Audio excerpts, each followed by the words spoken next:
ఏవండి? ఏంటి ఎక్కడికి వెళ్తున్నట్టున్నావు? ఎక్కడికో రెడీ అయ్యా? ఫ్రెండ్స్ అందరూ షాపింగ్‌కెళ్తున్నాము. సడెన్‌గా ఎందుకో నా ఫోన్‌లో యూపీఐ పని చేయట్లేదు.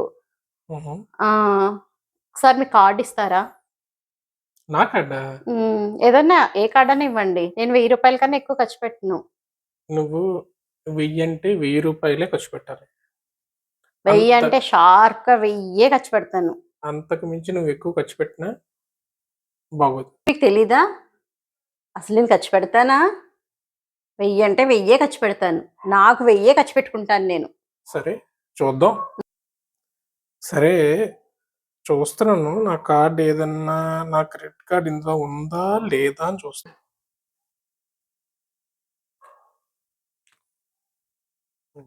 అదేంటండి నాకు కార్డ్ ఇవ్వడానికి అంతసేపు ఆలోచిస్తున్నారు? నేను ఎక్కువ ఖర్చు పెట్టను. నా కోసం నేను 1000 ఖర్చు పెట్టుకుంటాను. నేను ఆలోచించడం లేదు. హ్మ్. కిందటి నెల నేను కార్డ్ ఇస్తే రూ. 1000 అని చెప్పి 6000 ఖర్చు పెట్టావు. ఇప్పుడు కూడా నువ్వు రూ. 1000 అని చెప్తున్నావు. ఆ! ఈసారి రూ. 1000 కంటే ఎక్కువ అంటే 1001 అయినా సరే ఊరుకునేది లేదు. అస్సలు సరేనా? 6000 కాదు కదా! హుహు. నాకు వద్దండి.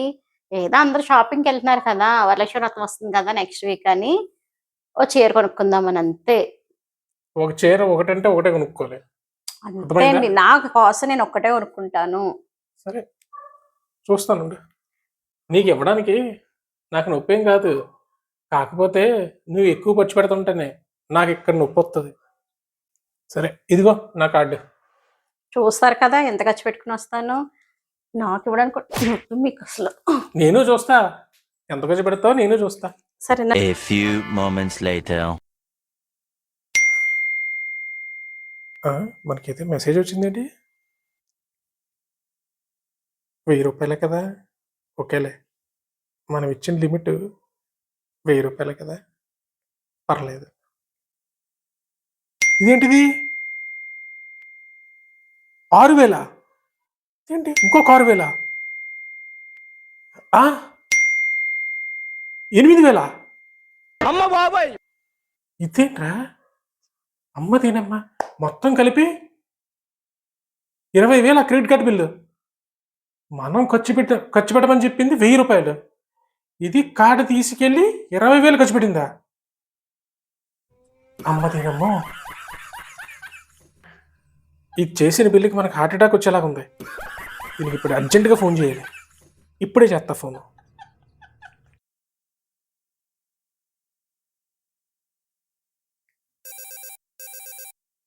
ఆ! ఏంటి? ఫోన్ చేస్తే కట్ చేసింది? మళ్ళీ చేద్దాం.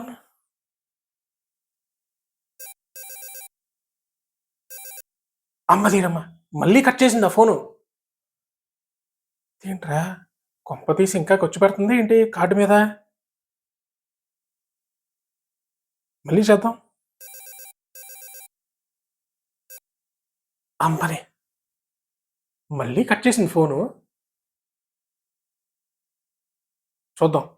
ఇంటికొస్తది కదా! అప్పుడు మాట్లాడదాం. 15 minutes later.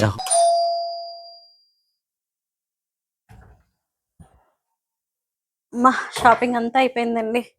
వచ్చేసాను. షాపింగ్ అంతా అయిపోయింది. నేనెంత ఖర్చు పెట్టమన్నాను? నువ్వెంత ఖర్చు పెట్టావు? నేను ఖర్చు పెట్టమన్నది రూ. 1000. నేను ఖర్చు పెట్టుకుంటా అన్నది నువ్వు 1000. నువ్వు ఖర్చు పెట్టింది 20,000. నేనేమన్నాను? నా కోసం నేను 1000 ఖర్చు పెట్టుకుంటా అన్నాను. నా కోసం నేను రూ. 1000 శారీయే తెచ్చుకున్నాను. చూడండి కావాలితే. ఇదేమో మీ అమ్మాయికి పట్టు లంగా. హ్మ్. ఇదేమో అమ్మవారికి పట్టు చీర. సరే. నా కోసం నేను ఖర్చు పెట్టుకుంది రూ. 1000. నేను అమ్మవారికి, మీ అమ్మాయికే తెచ్చాను. కానీ నేనేం చెప్పాను? మొత్తం బిల్లంతా కూడా రూ. 1000 అవ్వాలని చెప్పాను. రూ. 1000 పట్టు చీర వచ్చేత్తది. కానీ నువ్వెంత చేసావు? 20,000 చేసావు. పిల్లకి పట్టు లంగా కొన్నాను. పట్టు లంగా 8000 పడింది. దేవుడా! సరే. అమ్మవారికి చీర కూడా ఇంచుమించుగా అదే రేట్ పడింది. ప్రతి నెల నువ్వేం చెప్తున్నావు? ప్రతి నెల నువ్వు నా కార్డ్ తీసుకెళ్ళడం. నా కార్డ్ తీసుకెళ్ళి రూ. 1000 ఖర్చు పెడతానని చెప్పడం. 7,000 బిల్ చేయడం. ఈసారి ఏకంగా 20,000 ఖర్చు పెట్టావు. నా కోసం నేను ఏది ఈ ఖర్చు క్రెడిట్ పెట్టుకోలేదు. కార్డు బిల్లు ఎవరు కడతారు? నా కోసం నేను అది ఏది నువ్వు ఖర్చు ఏమన్నా పెట్టుకోలేదు. నా కోసం నేను 1000 రూపాయలే ఖర్చు పెట్టుకున్నాను సరే, నీ కోసం నువ్వు 1000 రూపాయలే ఖర్చు పెట్టావు. అంతే. అది మీ ఆ మీ అమ్మాయికి, 20,000 అమ్మవారికి అంతే. ఇంకో పని చేయి, 20,000 బిల్లు వచ్చింది కదా, 10,000 నువ్వు, 10,000 నేను. 10,000 నువ్వు కడతావు, 10,000 నేను కడతాను. ప్రతిసారి మీకు ఇది ఒకటి అయిపోయింది. సరేనా? నేను ఎక్కడి నుంచి కొడతాను? ఇది బాగుంది కదా, సగం సగం వేసుకుందాం. నువ్వు ఎలాగో 20,000 ఖర్చు పెట్టావు. ఇంకా ఏంటండి, పండక్కి ఇంకా లిస్టే రాయలేదు నేను. అసలు ఈసారి గ్రాండ్ గా చేసుకుందాం అనుకుంటున్నాను. పండగ లిస్ట్ రాయలేదు, ఇంకా అమ్మవారికి గోల్డ్ కొనలేదు. దేవుడా అంటే గ్రాండ్ అంటే అందరికి కొంప తీసి చీరలు పెట్టేస్తావా ఏంటి? ఏమో ఇంకేమో ఆలోచించలేదు నేను. ఏదో ఒకటి పెడదాం, ఇవ్వాలి నువ్వు కదా. నువ్వు రిటర్న్ గిఫ్ట్లు వద్దనుకున్నాను. ఎందుకంటే అందరూ యూజ్ చేయట్లేదు, బ్లౌజ్ పీసెస్ కూడా అందరూ కుట్టించుకోవట్లేదు. ఏమో మీరు ఇచ్చిన ఐడియా బానే ఉందిగా, సారీస్ ఏమో బాగుంటదేమో. చూద్దాం. బాగుంది, ఐడియా బాగుంది. మీ నువ్వు ఐడియా అయితే నాకు చేస్తున్న బిల్లుకి నచ్చింది. నువ్వు చేస్తున్న బిల్లుకి పండగ చేసుకోవడం కంటే నాకు హార్ట్ అటాక్ వచ్చేలాగా ఉంది. అది పక్కన పెడితే అమ్మవారికి ఇంకా బంగారం కొనలేదు నేను ఈ సంవత్సరం. దాని సంగతి ఏంటి? అమ్మవారికి బంగారం నువ్వు కొత్త కొనవసరం లేదు, నీ దగ్గర ఉన్న బంగారం పెట్టచ్చు. అది ఎలాగ పెడతానండి? లేదంటే అమ్మవారికి 1 గ్రామ్ గోల్డ్ కొనొచ్చు. అయ్యో, ఎలాగన్నా చేయొచ్చు కదా. అమ్మవారికి ఎప్పుడు 1 గ్రామ్ గోల్డ్ అయ్యి పెట్టకూడదు. గోల్డే పెడతాను నేను ప్రతి సంవత్సరం. ఎలా పెడతాను, ఈ సంవత్సరం కూడా అలాగే పెడతాను. పట్టు చీర కొన్నాను కదా, ఇంక గోల్డే కదా. నెక్స్ట్ గోల్డ్ కొనేసి చిన్నదో పెద్దదో కొనాలి కదా, కొంటాను. నేను గోల్డ్ పెడుతున్నావు కాబట్టి 1 గ్రామ్ పెట్టుకో గోల్డ్, సరిపోతుంది. మీరు కొనరా? అంతేకాని మీరు కొనరా? అదే కదా ఆలోచిద్దాం. ఎప్పుడు ఇంతే మీరు. ఎప్పుడు ఏదో ఒకటి నన్ను ఏదో ఒకటి అంటానే ఉంటారు. వెళ్ళండి, నాకు ఆ చీర కూడా వద్దు, మీరే తీసుకోండి. ఆ చీర తీసుకొని నేనేం చేయను.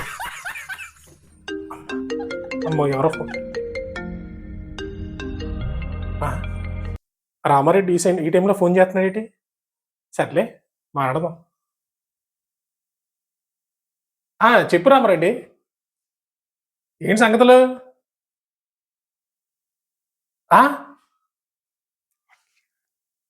శ్రావణ శుక్రవారం పేరు చెప్పి మీ ఆవిడ 1,00,000 రూపాయలు ఖర్చు పెట్టిందా? ఈ లెక్క మా ఆవిడే బెటర్, 20,000 ఖర్చు పెట్టింది. ఇలాంటి షాకింగ్ మాటలు చెప్తావు రామారెడ్డి. సరే, నువ్వు ఫోన్ పెట్టే తర్వాత మాట్లాడదాం మనం, సరేనా? సరే, ఉంటాను.